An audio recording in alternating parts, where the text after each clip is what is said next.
clairement, il y a un besoin en France de réformes très importantes dans beaucoup de domaines.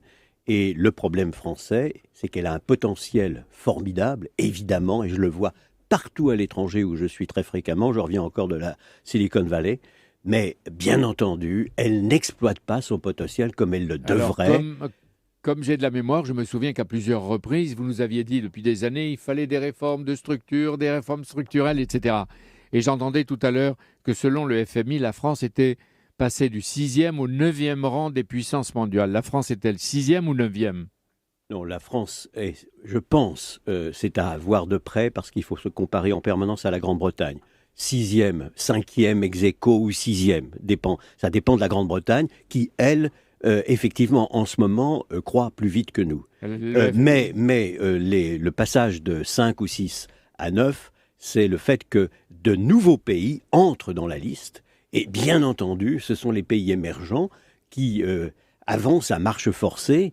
Et cela, alors, ils bousculent tous les pays avancés, pas simplement la France, bien sûr. Mais ils arrivent avec leurs propres difficultés. La Chine, le Brésil, le Brexit, les flux de migrants, le terrorisme, qui sont les problèmes qui montent et qui ne vont rien arranger. Le FMI est en général pessimiste, et quand il donne une mauvaise nouvelle, c'est plutôt bon signe. Mais là, en ce moment, le FMI nous alerte sur une éventuelle nouvelle crise planétaire, une nouvelle crise planétaire. Est-ce que ça peut être vrai ?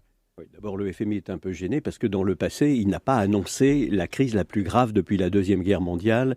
Et évidemment, à l'époque, il était plutôt optimiste que pessimiste. Mais pour ce qui concerne la croissance, il révise en baisse la croissance de tous les pays, sans exception.